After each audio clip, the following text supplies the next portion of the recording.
नमस्कार बच्चों, आज के इस वीडियो में हम single phase half bridge inverter के बारे में समझने वाले हैं।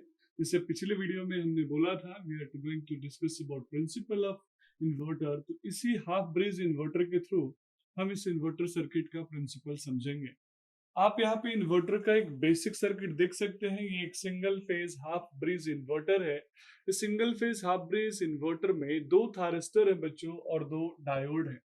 अब बहुत ध्यान से देखिएगा, इन दोनों थारिस्टर और इन दोनों डायोड का अगर हम जनरल डिस्कशन करें तो जनरल डिस्कशन में मैं बोल सकता हूँ कि यहाँ पे जो दो थारिस्टर है वो T1 T2 और सिमिलरली जो दो थारिस्टर है D1 D2, इनको हम इस तरीके से कनेक्ट करते हैं कि T1 T2 जब कंडक्ट करेंगे तो D1 D2 रिवर्स बायस होंगे और जब D1 D2 कंडक्ट करेंगे तो T1 T2 ऑफ होंगे। तो आइए इसके लिए हम पहले इन दोनों के सर्किट को आपस में कनेक्ट करते हैं। तो इसके कनेक्शन के लिए पहले हम इन दोनों को डिवाइड कर रहा हूँ जैसे T1 और D1 और T2 और D2।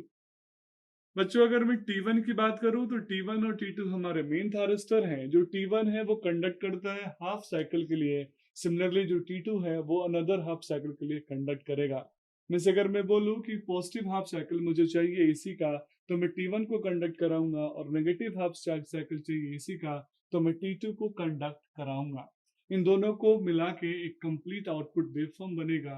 वो माइट बी साइनसोइडल होगा या फिर स्क्वायर होगा या फिर किसी अदर फॉर्म में होगा, वो आगे हम डिस्कस करेंगे। बच्चों दोनों डायोड जो D1 D2 है वो थारिस्टर के एंटी पैरेलल कनेक्टेड दिख रहे होंगे।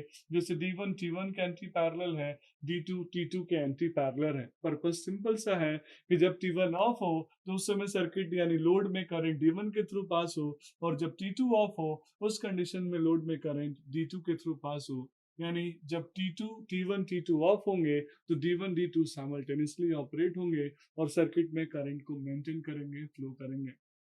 अब यहाँ सबसे इम्पोर्टेंट एक इंटरव्यू लेवल का क्वेश्चन मैं यहाँ से आपसे डिस्कस करूंगा कि बच्चों ये जो नॉर्मल D1 D2 का कॉम्बिनेशन है या फिर इसका कॉम्बिनेशन है, ये अगर हम लोड के बिहाफ में करें तो नॉन रेसिस्टिव लोड में ज्यादा यूजफुल होता है। लेकिन ध्यान रखिएगा यहाँ पे डायोड जो कंडक्ट करता है उस डायोड को हम फीडबैक डायोड बोलते हैं। फीडबैक का मतलब है कि जब डायोड कंडक्ट करेगा तो सप्लाई से लोड की तरफ नहीं बल्कि लोड से यानी D1 D2 से सप्लाई की तरफ हमारी जो सोर्स की तरफ हमारी जो करंट है वो फ्लो होती है, एनर्जी फेड होता है। यानी D1 D2 इसी वजह से कहलाता है फ्लाई बैक डायोड, क्योंकि जब ये ऑपरेट करेगा तो ये सोर्स की तरफ एनर्जी को फेड करता है। आइए इन T1 T2 D1 D2 के ऑपरेटिंग प्रिंसिपल को समझ के हम इसके थ्रू इसके वेवफॉर्म को भी एनालाइज करते हैं। तो बहुत अच्छे से आप समझ सकते हैं कि हमारे पास टोटल वोल्टेज सोर्स था Vs। इस टोटल डीसी वोल्टेज सोर्स को Vs by 2 में मैंने कन्वर्ट किया ताकि मैं इसको हाफ ब्रिज इन्वर्टर बना सकूं। बच्चों मेरे पास जो लोड के अक्रॉस वोल्टेज है वो V0 है और लोड में जो करंट फ्लो होगा वो I0 होगा। सप्लाई से जो करंट फ्लो हो रहा है बच्चों वो Is है। अब यहाँ पे आप देख सकते हैं कि जब ये पॉजिटिव और नेगेटिव पोलैरिटी इसके अक्रॉस अपीयर होगा तो T1 पॉजिटिव और T1 में जो एनोड होगा वो पॉजिटिव, कैथोड नेगेटिव होगा, तो ये फॉरवर्ड बायस होगा और ये इसी कंडीशन में प्लस माइनस अपीयर होने से ये रिवर्स बायस होगा यानी ऑफ होगा। बच्चों सेम यहाँ पे हम देख सकते हैं कि जब हमारे पास नेगेटिव पोलैरिटी आएगी कैथोड में और पॉजिटिव आएगी एनोड में तो ये फॉरवर्ड बायस होगा और ये रिवर्स बायस होगा। तो आइए इसके वेवफॉर्म के थ्रू हम समझते हैं कि ये कैसे काम करता है। तो बच्चों आइए अब हम इसके वर्किंग को इसके वेवफॉर्म के साथ कोरिलेट करके और डिटेल में समझते हैं। तो यहाँ पे दो थारिस्टर है बच्चों, दो थारिस्टर है तो स्वाभाविक है दोनों थारिस्टर के टर्न ऑन करने के लिए हमें गेट करंट देना पड़ेगा गेट टर्मिनल से। तो मैंने मान लिया T1 के लिए जो मैं गेट करंट दूंगा दैट इज Ig1 और T2 के लिए जो मैं गेट करंट दूंगा that is Ig2। Gate triggering करते ही मेरे दोनों थारिस्टर ऑन हो जाएंगे। आइए केस नंबर 1 लेते हैं जहां पे मैंने Ig1 मींस थारिस्टर T1 को टर्न ऑन किया।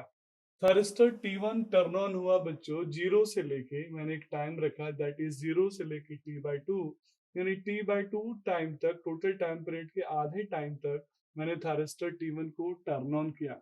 थारिस्टर T1 को टर्न ऑन करते ही बच्चों जब ये फॉरवर्ड बायस था तो रिवर्स बायस था। इसके टर्न ऑन होते ही जो भी वोल्टेज होगा सोर्स का, जैसे यहाँ पे Vs/2 है डीसी वोल्टेज, ये सेम वोल्टेज अपीयर होने लगेगा लोड V0 के अक्रॉस, आउटपुट वोल्टेज के अक्रॉस।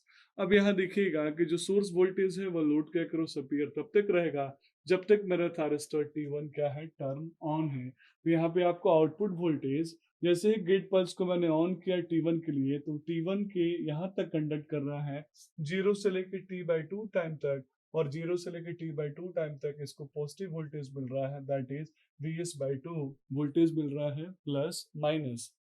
अब बच्चों मैं T1 को ऑफ करूंगा, कम्यूटेट करूंगा, कम्यूटेशन आगे पढ़ेंगे, लाइक मैं फोर्स कम्यूटेट यहाँ पे करूंगा, और T1 को कम्यूटेट करते ही मेरा D1 जो है ऑटोमेटिक जब साइकिल चेंज होगा तो वो फॉरवर्ड बायस में चला जाएगा। तो मैं यहाँ T1 को ऑफ करूंगा बच्चों, और T2 को फिर से मैं फायर करूंगा। T2 को फायर करते ही जो वोल्टेज की पोलारिटी है वो अब जो करंट पोलारिटी है उसके जस्ट अपोजिट हो जाएगी, और अब जो Vs/2 मैग्नीट्यूड है वो -Vs/2 के फॉर्म में अपीयर होगा, और इसका भी जो टाइम पीरियड होगा वो भी होगा टोटल टाइम का हाफ, मींस T/2 टाइम तक इसको भी मैं ऑपरेट कर रहा हूँ। तो T/2 प्लस T/2 दोनों मिला के एक कंप्लीट टाइम पीरियड मैंने ले लिया, दैट इज कॉल्ड T। तो मैंने गेट पल्स IC2 दिया T2 थायरिस्टर के टर्न ऑन करने के लिए, और T/2 से अगले T/2 यानी कंप्लीट T तक ये थायरिस्टर यानी T2 थायरिस्टर कंडक्ट कर रहा है।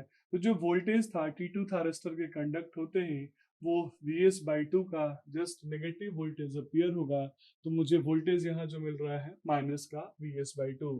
तो T1 थायरिस्टर के टर्न ऑन होने में मुझे Ts/2 Vs/2 मिला प्लस का, और T2 थायरिस्टर को जब मैंने टर्न ऑन किया तो एज पर कॉम्बिनेशन मुझे माइनस का Vs/2 मिला। तो आप देख पा रहे हैं कि प्लस और माइनस हो रहा है, तो स्वाभाविक है जब ऑल्टरनेशन होगा तो उसी को हम बोलते हैं AC। तो मुझे DC इनपुट से AC आउटपुट मिलना स्टार्ट हो गया। इसका अपर जो वोल्टेज है that is plus Vs/2, lower voltage है दैट इज माइनस Vs/2, और ये दोनों कौन से वेवफॉर्म है बच्चों, जैसे स्क्वायर भी हो सकते हैं, और टाइम पर अगर एडजस्ट करूँ तो या फिर ये रेक्टेंगुलर वेवफॉर्म भी हो सकते हैं। तो बच्चों ये सेम प्रोसेस चलते रहेगा। अब T2 यहाँ पे फोर्सली टर्न ऑफ होगा, कम्यूटेट होगा। T2 के कम्यूटेट होते ही फिर से मैं T1 को यहाँ पे ऑन करूंगा, तो T से लेके अगली T/2 यानी T प्लस T/2 होगा 3T/2 तक, मेरा फिर से T1 ऑन होगा, और फिर उसके बाद T2 ऑन होगा। इस तरीके से मुझे जो पॉजिटिव जो गेट DC वोल्टेज है इनपुट का Vs/2 एक बार प्लस Vs/2 अपीयर होगा लोड में जब T1 ऑन होगा, और माइनस Vs/2 अपीयर होगा लोड में जब T2 ऑन होगा, और इस तरीके से मुझे DC इनपुट से IC आउटपुट मिलना स्टार्ट हो गया। तो that is called waveform of single phase half wave voltage source inverter. बच्चों यहाँ पे D1 D2 के बारे में ऑलरेडी मैं बता चुका हूँ। जब T1 ऑफ होगा तो T1 कंडक्ट करके सर्किट को कंप्लीट करेगा, और जब T2 ऑफ होगा तो D2 कंडक्ट करके सर्किट को कंप्लीट होगा। जब ये D1 D2 कंडक्ट करेंगे तो सोर्स से यानी जो वोल्ट जो सप्लाई है वो सोर्स की तरफ जाएगी सर्किट में करंट, इसीलिए इसको बोलते हैं fly back diodes. That's all about this video, thank you so much.